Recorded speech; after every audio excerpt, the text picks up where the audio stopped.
Here with wide receiver Trech Kekahuna. Trech, after a game like that, what has been the vibe of the locker room the past few days? Have things felt elevated at all? Like after the game. Yeah. Oh yeah, for sure. Everybody been first proud of me. Because I came from like a pretty like long story. You know how last year went and stuff. So it's just very proud of me of how I respond to adversity and just showed everybody what I can and can do. And for like the future wise, like they're just happy for me. What maybe this week I maybe do the same. Who knows? Only God knows. So they're just overall just proud of me. Really. Word. Now, how do you and the entire team, how do you guys like stay disciplined? Because like everyone is like saying nice things to you, you feel better, but like how do you kind of like center yourself and stay disciplined, to, like try and do that again? Just always that those two losses kind of hurt us, and those two teams that lost too. So that kind of just helped us to, we just try to tell ourselves to like, I know it's a great win, but don't get complacent. Always remember that we're always trying to get better. There's always room to get better. And I feel like that's what holds us, holds the team accountable. And as of today, we're all just, flying around, had a good day, offensive-wise or wide receiver-wise. We had no drop, so we was mentally preparing well today. Mm-hmm. Now, like in a game like that, a few of the guys went down. Like Will suffered an injury, Bryson suffered an injury, so did Tyrell. First off, did you know that during the game that you guys were having some injury issues in the wide receiver room? Were you aware? Before the game or no, during? During the game. No, I actually didn't.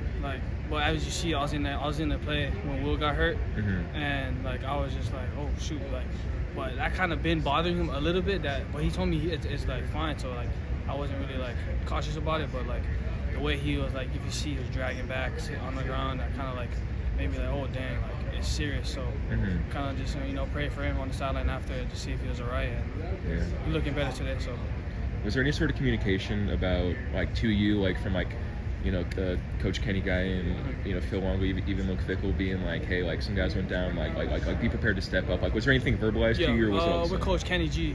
He was specifically telling me get ready, next man up. You're gonna need me to just make plays and showcase and just overall just make plays. And Coach Phil, it wasn't really a specific thing towards me. He was just saying everybody next man up, Dupree.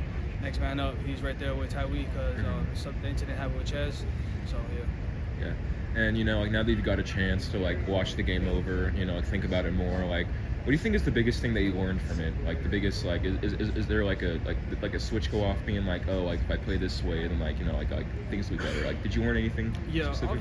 Yeah, like how I keep saying, there's always room to get better, and things that I've learned that I can do better is being patient with my sets. Sets meaning on the top of the routes, working the man, because they're playing a lot of man coverage, and I just feel I was kind of rushing it a little bit. If you see that batted down play that Baden throwed me, and then that pick was kind of my fault, but I just feel just setting it up more, just making the guy commit to the first round and snap it in and go back in, or whatever route it may be, just overall just being patient with it. Now, watching that game, I've watched Wisconsin football for years, and I've never seen a game that looked like that. You know what I mean? In terms of just all the big passes and all the dynamic plays. There was a lot of talk about the air raid offense, and it's not the offense that you guys run, but that's the closest I've ever looked to that. Was that aggression? Was that more of a point of emphasis going into last week? Were you guys more emphatic about we need to be aggressive, we need to throw to you, we can't be passive? For sure, yeah, Coach. He been really emphasizing it a lot, but I just feel last week we've been, just really focusing and being ready for that those long passes, how you're saying, and just making big plays, because we just need that spark to get the offense going, and as you see, it did. We made a spark, and it was, we just did our thing, and you see the final score. It was good. You said that Coach has been more emphatic. You're talking about Longo? Yeah. As he when did that start? When did that kind of desire hey guys, we need to be more aggressive? Did that start at a specific point a few weeks ago? Or? I would have said just this week. He's been always saying but it's just been hard because certain coverages that the defense run, you can't take shots like that because if you do if you play cover 2, you can't do a post into the safety. So it depends on how the coverage is, and so happened when these guys play man, so we could take those shots, and it all based on us to go win, obviously, and we did that. Now, how do you guys is that that kind of like aggression, that like all those big passes, like does that change like your game plan like for this week and moving forward? Or are you guys thinking like, hey, like we can really do this, like we can like put our foot on the gas pedal? Yeah, as you can see, like it came out well when we were throwing the ball deep, and that gave us a lot of confidence to to keep emphasizing on it, keep doing it. And this week we are looking forward to giving more that deep balls to Rutgers.